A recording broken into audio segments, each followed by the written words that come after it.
I'm not sure what that means. Okay, Sorry. okay. I just Oh, didn't, she's our volunteer. that's what it is. Got it. That's great. Yeah. I was figuring out how you got to be in there early. That was really, are you? Oh, yeah, I was just volunteered to help out. Hi, everyone. Hello, welcome back. It's so good to see familiar faces and to see some new faces. I'm really looking forward to meeting with you throughout the rest of the year to talk about phonetics and different languages. Yeah, so great to see you. And with us today is Dr. Gildersleeve Newman, and Fung is our volunteer. And then you have me from the NISLA board. So glad to see you. And I see a mix of names I know well as graduate students in the speech and hearing science program. And then students I've met through NISLA over the years in various capacities. It's super great to see you all here. Tony, am I talking? I mean, I know I am, but is that what I'm supposed to be doing right now? Yeah, next up is a discussion on the importance of a multilingual phonetic view and the inherent biases of an English-only perspective. And did you have paperwork or anything you had to get started with? No? Okay. Okay. Well, this is actually, I was a phonetician before I was a speech pathologist. And even before I went to grad school, I was a German major eventually in undergrad. And the first thing I learned how to do is transcribe many European languages in a class, and so I fell in love with phonetics super long time ago. Fell in love with languages, I speak a number of them, and I was my mother's she recently passed away, but she's German, and I spent a lot of time with my grandmother, people who spoke German in Europe. So that's kind of where I've started. And then clearly I study speech sound disorders and bilingualism, and all of those pieces kind of come together as we think about phonetics from a broader perspective. It's hard because we start learning about phonetics like we start most disciplines or topics that are new in a black and white perspective, right? This is a B, this is an A, this is a G, right? And those are perspectives that are, for some people it's like, yeah, that is a G. Yeah, it's exactly like what I do. All you other folks get to do special things, but I just make the sound that is the basic sound. Well, that's actually, yes, it's kind of taught that way in a lot of classes. I don't know that it's taught at PSU specifically that way, but that is a very strong English bias. It's a very strong general American English bias. And the only reason it gets more attention is probably because we all see English published research or textbooks, right? It's not the same throughout the world. Are all of you speech language pathology or speech and hearing sciences major? So do we have any? Okay. It is. And Liam, what is your background? Are you in what? Are you familiar with phonetics? Okay, philosophy and poetry. Well, you're going to learn some new stuff that just might get added to your interests, because it's one fascinating topic. But good to have you here. Within the discipline of speech and hearing sciences, and even within linguistics, there is a tendency to see English sounds as the representations of those international phonetic alphabet symbols, right? That's not true. There is a huge bias in that alphabet. It is biased toward proper Z's of English. And many phoneticians will actually make mistakes in using the IPA that are accepted in texts everywhere, including using a symbol that looks like that for the English R. That's not actually the English R, right? So it is very easy, and all of us do it in many ways, to hear sounds within our sound structure, right? Within the sounds that we pruned our ears down to so we could understand the sounds in the language or languages spoken by us, right? So when we hear a sound that doesn't fit for us, we might just hear it like a sound of English, right?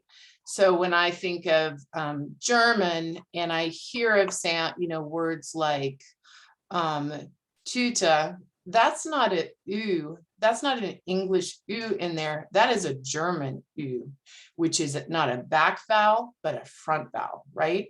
But if you don't know anything about that language, you don't know how to say it, it's very easy to put everything into the categories that you know.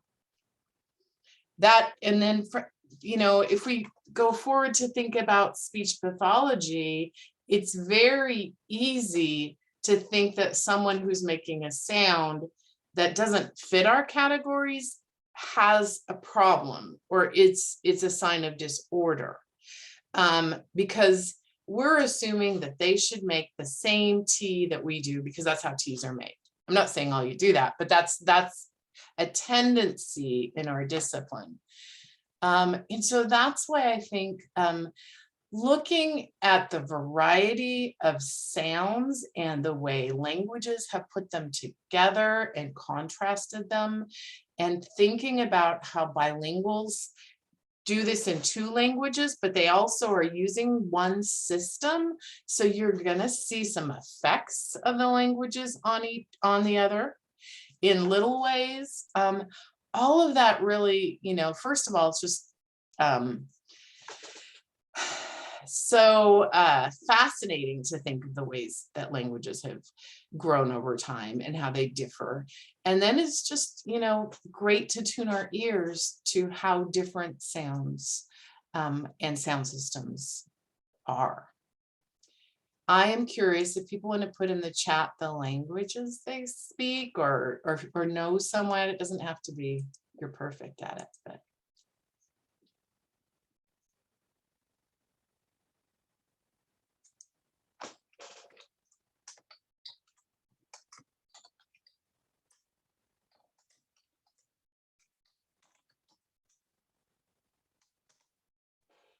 Put mine in there too.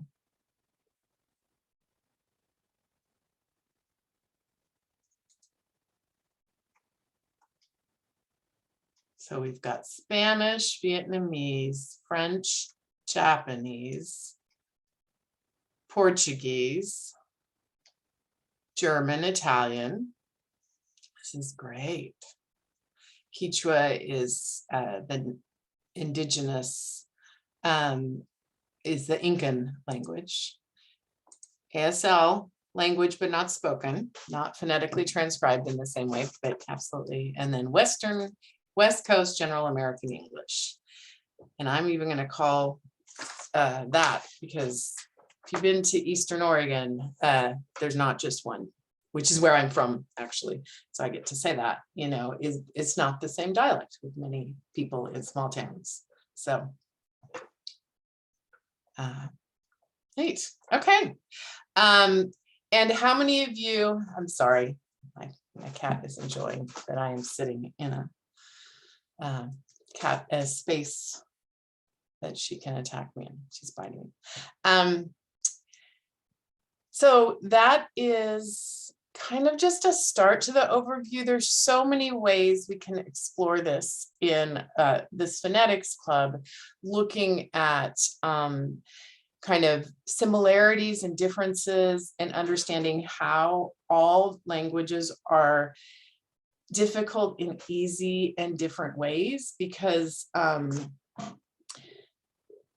if you think of a phonological system, if you think of using sounds for speech, infants are born, infants can be born anywhere in the world and grow and go into adulthood speaking the languages around them well, like adult-like. And that process that gets you from, no consonants, no vowels, kind of some quasi sounds at birth, to a fully developed rule-based system that allows you to communicate anything, happens at the same rate in different languages. And it happens at the same rate in bilinguals and multilinguals. It looks different, but all together, all of that information comes together, and within language environments across the world, different languages, bilingual, multilingual environments, the speakers have balanced how the sounds are contrasted so that they are, different enough that it's easy to hear, and how hard they are to produce, right? So I'm just, I'll put myself on a limb. All languages have similar easy sounds. Languages differ in the difficulty or types of sounds they have. And then also, English might have a lot of sounds, but when you think of, or we have complex word shapes, clusters, and, whole strings of sounds, but we don't do anything with tones, right? There's no complexity in that way in English, whereas other languages might have different consonants, different vowels, and use a very complex tonal or prosodic system. So, super fun just to explore this and then think about how, as we go along, how this applies to disorder, which it will and does. Any comments or questions, I guess, before Tony, you're, I don't know.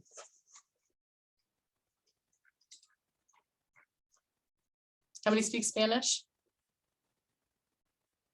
Most of you. Right. Yeah, Maggie. Oh, I didn't actually have a question. I was just raising my hand to show that I spoke Spanish. Sorry. Oh, got it. Okay. Yeah. Are there any questions or comments? Can you hear me? Yeah. Oh, I was just a general question. I think you have a background in special education as well as Speech pathology, right? Yeah, which is, exactly. Yep, working with people. Yep. Well, I just, personally, I have some friends and I know famous people that have speech pathology problems. Sometimes they can sing perfectly well, but they might have problems speaking. So my question was, with people with speech pathological disorders who learn a second language, is there any research that shows they carry over the same disorders or they lose the same, That's my general question. Yeah. That is a very frequent question. And it has a million answers. But I will say, when we talk about communication disorders, we are talking about culturally embedded views on what you're supposed to talk like, right? And we're talking about differences across culture and what's defined as, different from other people, and therefore often pathologized. So there's that, and that's within our field. So all of us in this room are exploring a field that looks at kind of how we mix sounds, how neurons work. And I'm not just summarizing this from Leah. I think it's good for all of us to think about, but that there are typical ways to communicate, to grow in your communication. And then there are ways where you're not like your peers, right? And how different you are from your peers and how difficult it makes it for you to communicate kind of differs across cultures based on expectations, but also kind of results in the benefit that can come from the support of treatment, right? So that's what our field is constantly exploring. At the same time, so what you are referring to is something that has been reported. The most frequently reported is stuttering, where individuals have difficulties with the motor plan for their speech, and so there can be ways of speaking that have characteristics that have been defined as stuttering. That motor, and I'm going to take it to a different area, which is an area I work in called childhood apraxia of speech, where a difficulty in being able to tell your brain how to put sounds together in a string in the right order and make my articulators move the way I want them to is hard for someone to plan, right? So it's hard to get sounds out, even though you might be able to move your mouth to do so. From what can happen with someone who's had, a lot, or, has figured out how to speak without motor planning difficulties in these two cases is if you're learning a second language, or if you're in a role, if you're acting, you're not maybe in that like, oh, I don't want to think about talking, I just am good. Or, oh, no, you're in a role where you are thinking about talking, right? So you will see folks who who perform in a different way, perhaps, but that doesn't necessarily mean that they always talk like that, right? And so there's that piece. Then there's bilingualism, which takes us down another road, because there are a multitude of ways that I personally think that if you have two languages, this can actually help you solidify your understanding of what language is in general. And, I'm just gonna say that, like, my nephew is bilingual German-English, and he's autistic, he lives in Germany. I think that ability to understand how language is used in different settings and has helped with him understanding how you act differently in different social situations, kind of reading cues. So I personally, I'm a bilingual researcher, think we would understand monolingualism a lot better if we did it through a bilingual lens, but that's another day. So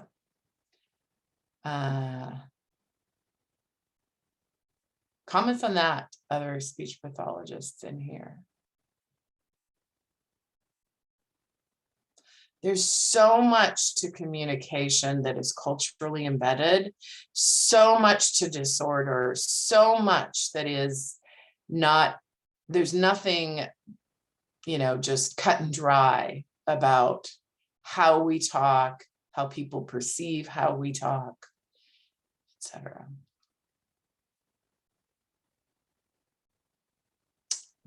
Should we go to some transcription, Tony? Yeah. Thank you so much for elaborating on that and giving us a refresher. It's our first meeting back. It's really good to just touch base. So I'm gonna drop IPA type it in the chat, and an English and Spanish consonant phoneme chart as well. Let me know if there's any accessibility issue with that. And then a vowel quadrilateral for both English and Spanish. And I think, yep, that's all the shareables. So the IPA type it, for those that may not have worked with it in the past, this has got, it's the International Phonetic Alphabet, and it's got all of the diacritics and sounds, pretty much all, right, Dr. Gildersleeve-Newman? Yeah, in there. So we just like click on those, then you can do a period, and this will be really helpful for transcribing when we do the transcription practice. We can just copy and paste them, put it in the chat.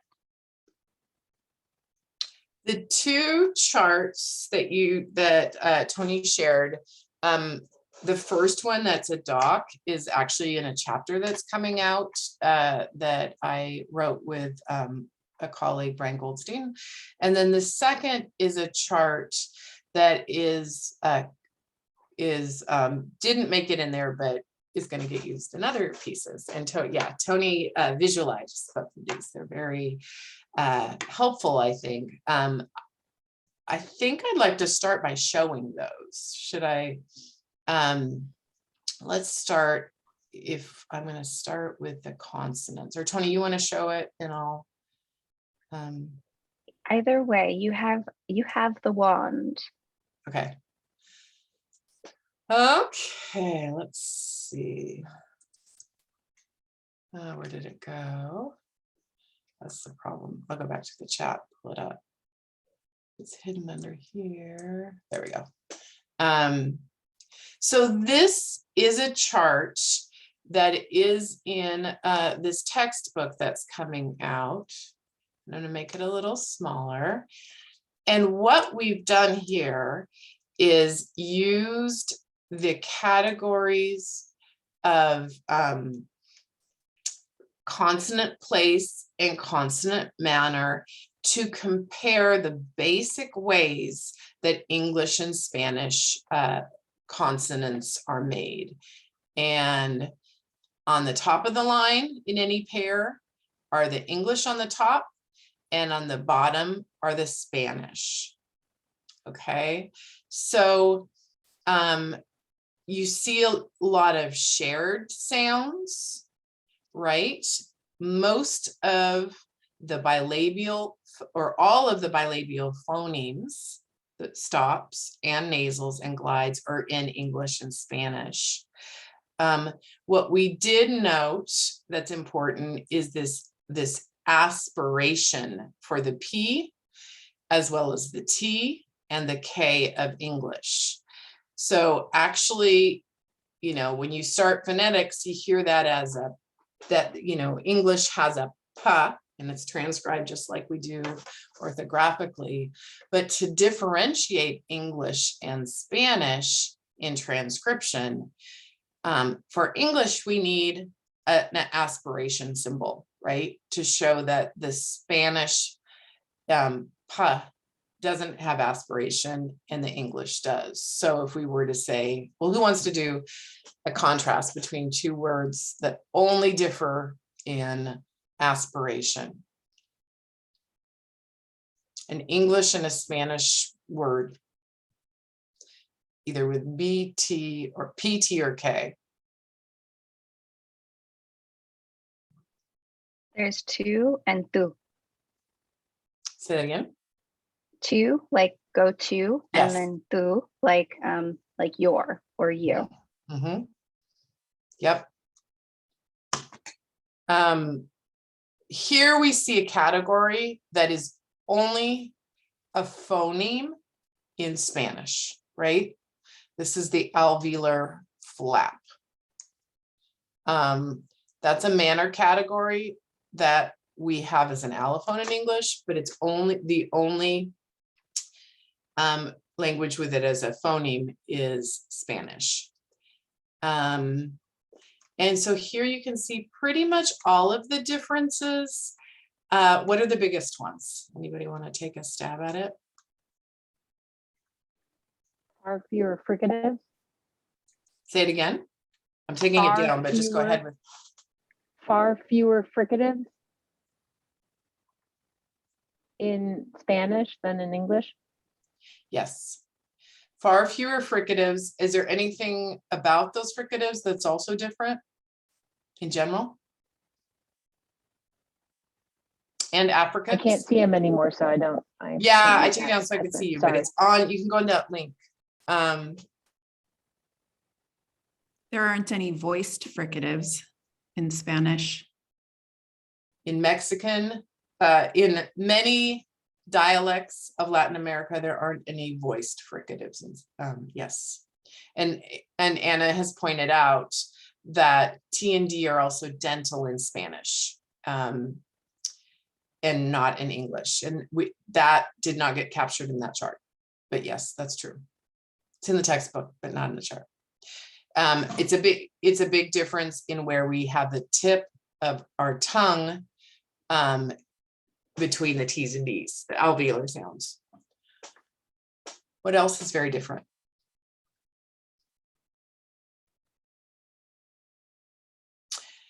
The alveolar tap and the trilled R are two different sounds in Spanish. Anybody want to produce them?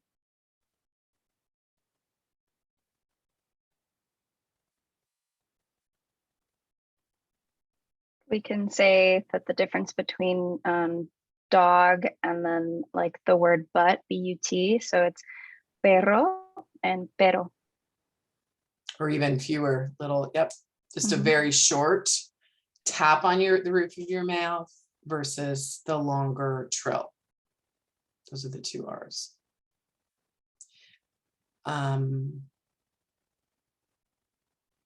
In addition, we have a nasal in English and Spanish that differ, right? The ñ and the ng exist in Spanish and English as phonemes.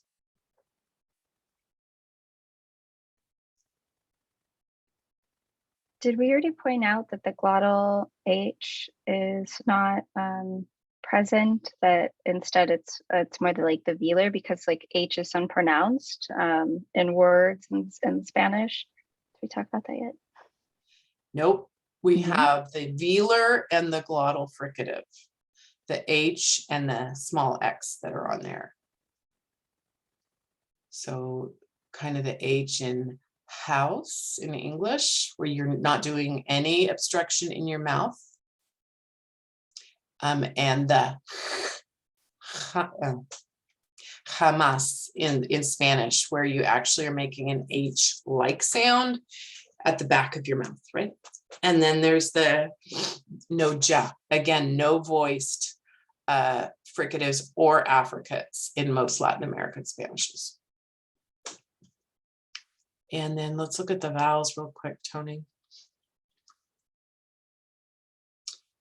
Vowels don't get the attention they deserve. And vowels are also harder, I think, for all of us to talk about, because I can tell you with a stop, my tongue is obstructed. I can tell you point right where it's at. With vowels, they're nebulous space, right? They're just as a point where if you move your jaw, or you round your lips, or you move your tongue enough, it changes in meaning. But there's no way to really say, put your tongue 2.5 centimeters from the front of your alveolar ridge, right? We don't do that. Here, what we were capturing in this chart is that even though we have shared consonant vowels, E, A, and U and O in Spanish and English, they're not the same, right? The Spanish vowels tend to be further to the corners of kind of the acoustic space of vowels. The further apart they are, the more perceptually distinct they are. That's kind of how this works with phonemes. So if you look at those dark vowels, those all represent the acoustic properties and quite, not exactly, but pretty much correlate in this picture of how they're made in the mouth. Do you notice anything about the Spanish versus the English vowels? Or what are some differences? No diphthongs in Spanish. We're working on that. That's actually, they're different. But that is something people say, which is why we started making this chart, but we never got it. Yeah. Can you give an example? Yeah, like peine for a comb, peine. A.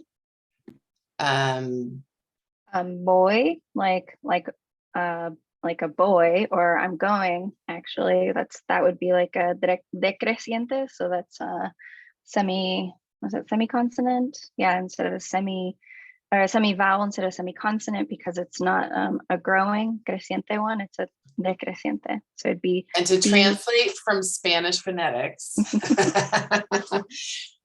we talk about on and off glides in a lot of other areas. So, but the on glide, like the going up versus the going down, right? And those are off glides. The oi, see how we start down here and then we go up at the end. A lot of Spanish, you might think of a diphthong in Spanish like quiere, but it's the opposite. You're going, yeah, you're dropping, quiere. Even though we write that with a K and a J because of English influence, right? Quiere, just like we'd say cute. That makes sense?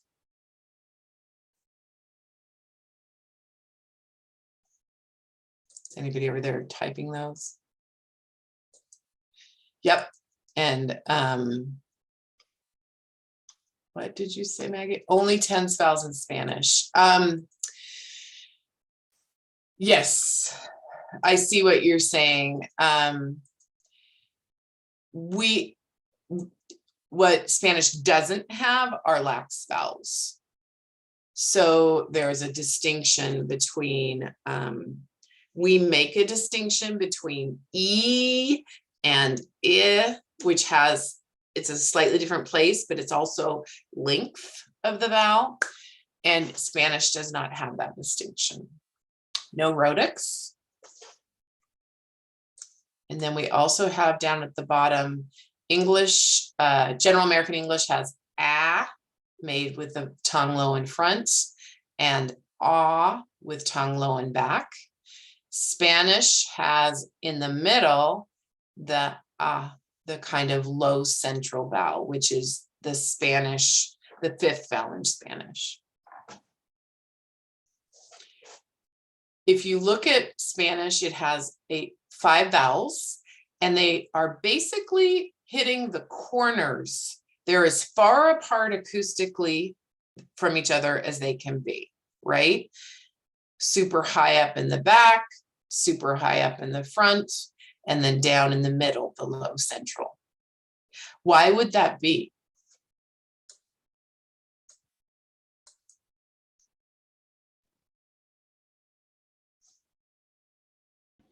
Is it because there's not as many, so they need to differentiate more? To make them as far apart as possible. Yeah, they don't need to, but it makes a lot more sense to maximize, you know, could a language have e, and just have those 4 vowels? You could, but they don't make as much distinction from each other. If that makes sense, right?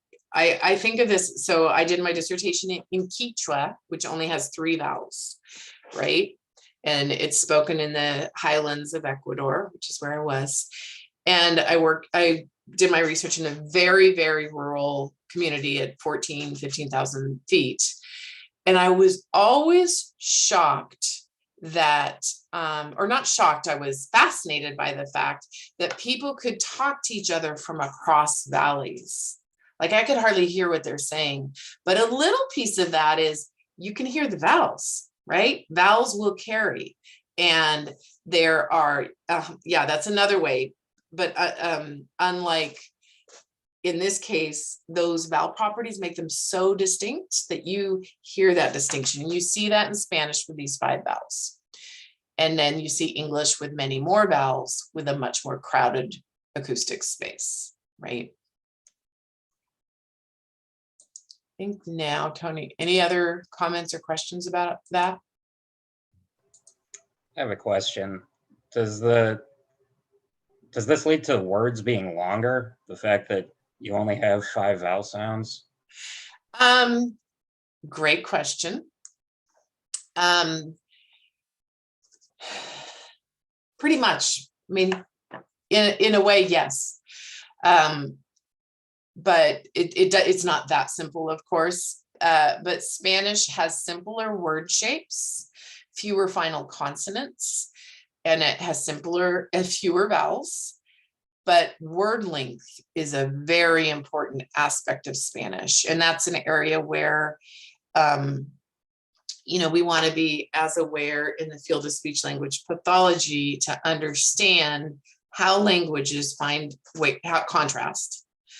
Because English that has lots of vowels and a decent amount of consonants has lots of short words. Over 70% of the words we use are like the big words, not the or in, but are single syllables in English. And many therapists, when I was starting, and even some right now, would work with a child from a language like Spanish with lots of sounds and say, okay, you know, you have trouble making sounds, so we're going to work on our CVC words, our consonant, vowel, consonant words. Well, consonant, vowel, consonant words aren't very important to a 3 or 4-year-old in Spanish. There's a couple of them, right? But most words that convey meaning are 2 or more syllables long. And so there's, you know, all of you who've taken speech sound disorders, we talk about minimal pairs.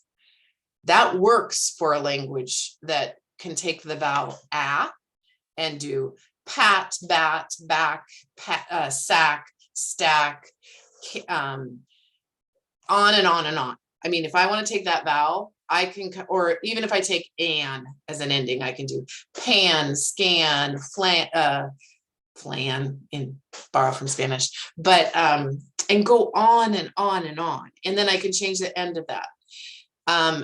And so to say that that's important to someone who doesn't speak a language with that with fewer vowels but has longer words, you know, doesn't serve the needs of that person. Took your question, ran with it, Liam.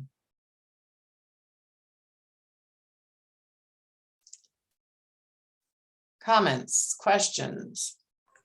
I mean, I randomly saw an interview that William F. Buckley did with Borges, where they discuss, apparently Buckley's first language was Spanish. So they were just discussing the intricacies of the, you know, these slight bilingual differences and how English, you know, there's more nuance and expression because these you know, vowels are so close that you can get, I don't know. Yeah, that was an English bias thing for him to say. That's actually not true. That's my other question is, it seems that, you know, we look at the list of the sounds, or we say that Spanish has more simplistic form. Is that really true, or is that just coming from an American? I never use the word simplistic. Yeah. We're talking about the phonemes that are used. Mm-hmm. Right? So no. And compared to tons of languages, English has very few sounds. They're just different ways to contrast meaning. It is for transcribers, for people who are learning how to read, Spanish has an orthographic system that matches its sounds. So, you know, if I were queen of the world, we'd teach kids about sound meaning correspondence in Spanish, right? Because once, you know, the letter O sounds one way, or the written letter sounds one way versus in English, but there's that.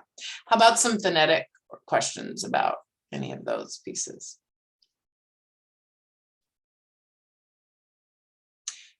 Where does the trilled R fall on the chart? It is that the trilled R, the tongue tip trilled R is an alveolar trill, right? So that is exclusive to Spanish compared to English. Yeah.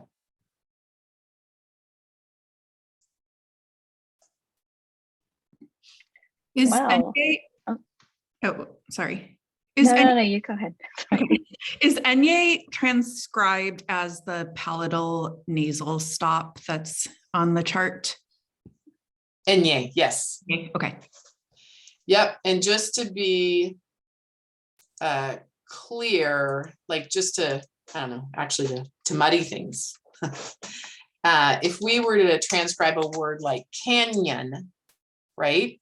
There is something like an enye in the middle of that word, right? However, you know, there's studies showing that yeah in the middle is not one phoneme. We divide it into 2 syllables, and it's actually the duration of those 2 sounds together is longer than the yeah in Spanish, like in baño, right? So, but that, if you think of canyon, that is where, that's the sound also found in baño.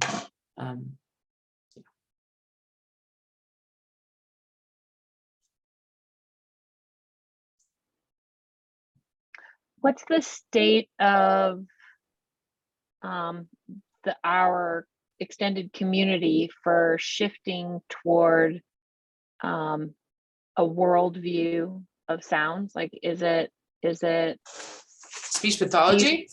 well, yeah, I'm just thinking of like if you're in Europe or if you're in, like, do you see less, like, do you see a more multilingual awareness and cross-cultural awareness, and then therefore are they mimicking the English-centric way as well, just because it's such a world language? Well, I mean, linguistics came out of Europe. You know, some of the most famous linguists come out of Europe. Within phonetics, there is still a Indo-European elitist view of what languages look like, right? And much of the bilingual literature that is the kind of the foundation of our understandings of bilingualism, even to this day in the field of linguistics, comes out of a purist view of how languages are taught. You know, that the one parent, one language approach to bilingualism, you know, and I've worked with students who've taken heritage language classes at Spanish speakers at PSU. I've had students who've done research projects with me on that. And I've heard things like, well, the real Spanish is X, Y, and Z, or, bilinguals don't use the spirants right, like the allophones of the B and the G and the D, right? So this idea of an elitist view to language. So is it changing? Yes. Are there elitists and lots of English-centric speech pathologists? Yeah, way too many. Yep. Trying to get there. But I mean, I started as a speech pathologist in Oregon. I came here in 2002. And at that point, there were only 2 of us in the city that I knew of. There were 3. We just figured this out. that spoke Spanish and were bilingual SLPs. I trained at the University of Texas. And at that point, everybody, it was us, we were kind of riling things up by saying, no, actually, bilinguals don't have deficits because they don't speak English like monolinguals. No, that's actually not a thing. But that took a while and still exists in Oregon. And we've been ahead of the game on a lot of places in a lot of those aspects. We have the bilingual concentration, and we've graduated so many students that are out there as bilinguals. But to a person, I think there's still, you always run into it. I've heard speech pathologists say, well, even though they speak Spanish at home, I'm the expert and I don't speak Spanish, so we need to teach them English. So that keeps going. But yes, Tony's pointing out, let's do some transcription. Yeah. All right.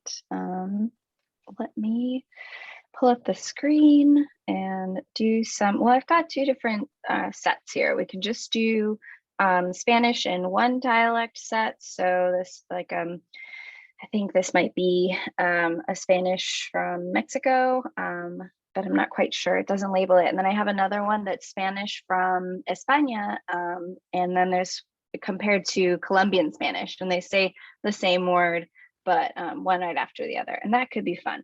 But I just kind of want to see if there's a general, vibe, if, you can do the reaction for number one, where it's just the one type of Spanish as yes, and then as the second type of Spanish as no. So if we want to do that, quick poll.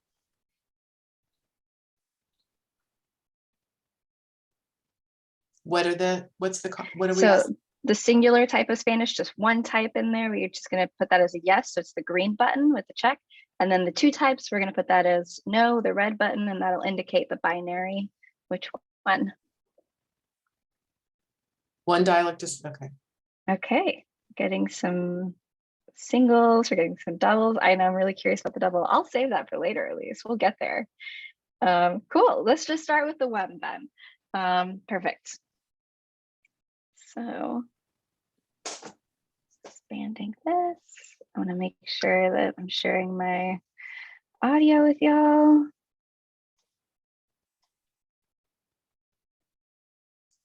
Okay. Can you see that screen? Perfect. So.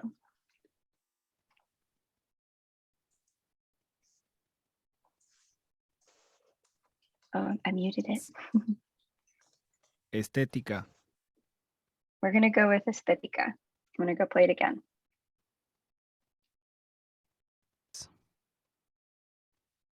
Aesthetics. Estética.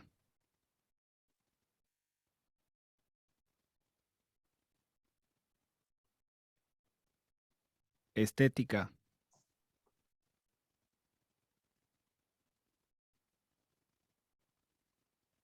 Estética. Okay, do we need another round? How are we feeling? Make it so I can see all your heads. Yeah, okay, sorry. So yes, we need more playthroughs. Now that I can see everybody's faces. Okay, no, nobody's indicating. Perfect. If you want to put your transcriptions in the chat.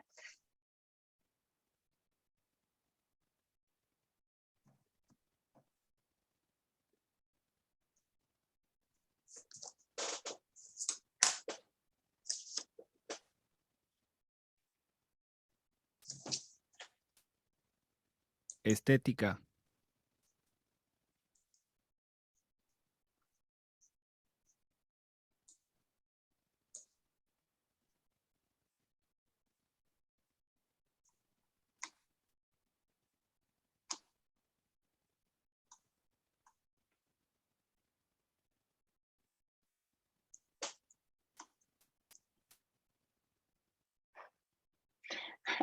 Yes, Kristen, I chose a nice difficult one to get us into the waters again. So just to point out, there are different ways this has been transcribed here. I see the distinction being made by some in allophones, and I'm going to guess some that speak other languages are hearing what many are transcribing as phonemes. So the perfect, I'll just go with Elisa's right up there. You have every phoneme transcribed there, right? Including the stress on the second syllable and the correct, the correct ah, that's the low central. Let's see. I look at, I'm gonna go, let me see. Phone, you're using your English ear and you're hearing a distinction between the phonemes and hearing them like what you're doing is making the distinctions between the A of English and the A of Spanish, right? And so those As do in many ways capture that it's slightly different than the English A. Yep. Nice. But it is that low. Another thing about Spanish is there's no schwa. There's no phonologically, there's no unstressed vowels. All the vowels have more full realization. Yeah.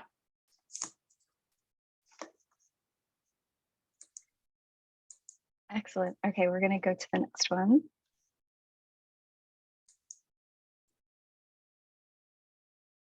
Estética. Estética.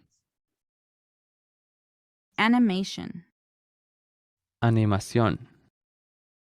Animación.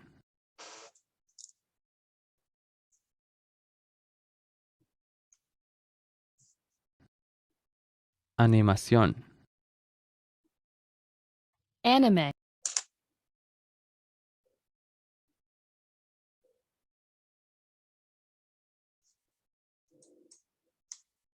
Animación.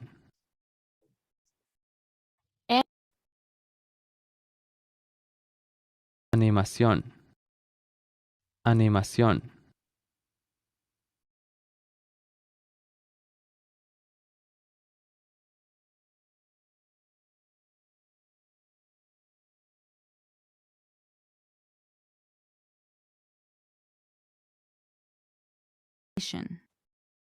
Animación. Animación.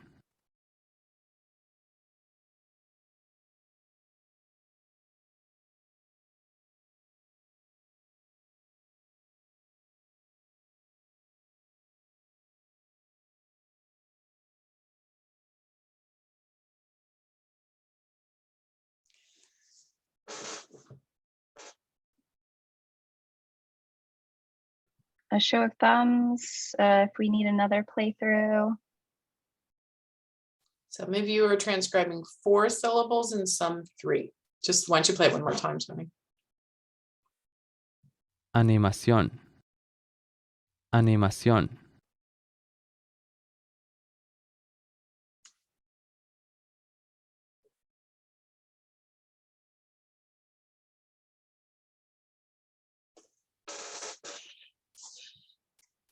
So how many of you, let's just see a show of hands. How many here 3 animación? I'm sorry. 5 or 4 syllables?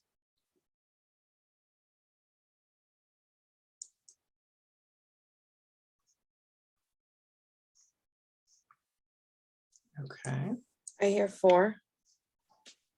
Okay. And who hears 5? I hear 5. I hear 5, but it's like almost like 4.5. Like it's the sion is like, could almost be 4, almost be 5. I'm right on the fence. Can the y sound be the nasal stop? I mean, is that an option I mean, it may, whether it's correct or not, I'm just wondering. It's an Um, N, the stop, right? Is that what you're talking about? I'm saying behind the S, in the same way that cute. Oh, we I see would what you're saying. say KJ, J being the yeah. I'm wondering if ny, the nasal, is it not because Enya has more a different set of sounds than nya does? It's not about the N. What we're hearing is, so I just put those two in there. What I mean, I hear a diphthong in there, sion, an on-glide diphthong, on-glide diphthong. However, what is also being recognized is the shortness of that vowel in there. If we're going to call it a vowel in sion, like an E, it's not a full vowel, right? It's a very short one. But you probably talked about this in phonetics, the distinction between, you know, are you higher on the step, or are you higher? Well, did they hire you, right? We often hear one is 2 syllables and one is 1 in higher degree and hire me. And so a lot of perception of syllables is in our heads. There's not exactly one way to hear that. Vowels are tricky that way. So I would say the 2 ways I have transcribed it are, you know, are both acceptable.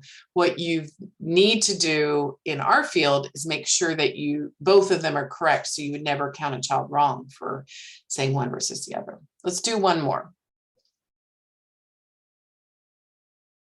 Anime. Anime. Anime. You want to skip ahead maybe, Tony, to do something that doesn't start with a? Or are they all a?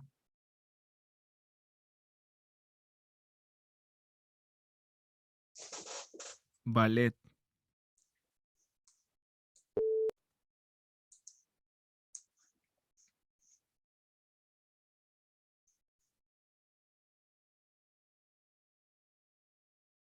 ballet,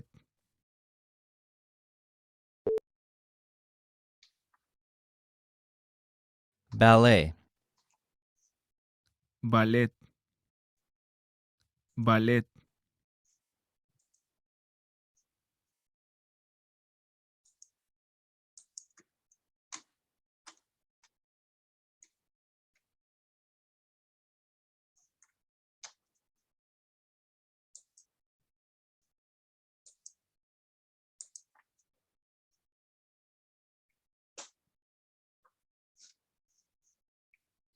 Pretty straightforward one, right? It's pretty straightforward, and I don't know if it was easier for me to hear because it's through my audio, but I tried to turn it up because I turned it up because I wanted to see if I heard that T at the end, and I heard the aspiration. He let it go a little bit, so there was definitely occlusion, and there's a tiny aspiration, so he hit the T. Yeah, I don't know I if did that too. Mhm. And I thought I saw that on there. I think, Deanna, you're capturing that, but you got to have the T there for that, Oh, I see. right? That's what you're trying to capture with that symbol, right? Yeah. Yep. So there was a T. I'm like, what's this person doing? But, you know, Mhm. but it's a T that he doesn't release. Ballet. Yeah. Super fun. Mhm. Send suggestions or ideas for what you want to do in the future, more transcription, you know, discussions, languages. And next time we will have more, oops, sorry, Tessa, we'll have more transcription time next time around. The first time we were doing a lot of background and prep, but. Yep. And so there's a question in the chat about making the comparison between the B and then the Spanish allophone of the approximant. Yeah, so those aren't in the chart. That the bilabial or is fricative or spirant is an allophone, of the B. We have the same type of allophone for the D and the G. And those are made between vowels phonologically in Spanish, so that you might, so in the word bebé for baby, the onset of that is a hard G, and the second one is the allophone, bebé, right? And it's or when we do that in the word dedo, where we have a hard D at the beginning, and then the dedo in that. And I can't think of a 2G word right now, but yeah, I mean, we have gota it for a hard G at the beginning, and then bago it for the soft one. It's hard to do them while you're speaking English, but right. And so that's very common. That's actually the study the student I worked with did, was do bilinguals use the allophonic soft G, which in many classes is taught as a requirement between two vowels, but it's an allophone, just like whether we say little or little, right? In English, it's not required that you do it. That help, Tessa? Okay. Okay. Happy Friday, everyone. Happy Friday. See you next time. Thank you all for coming. Awesome. Thanks.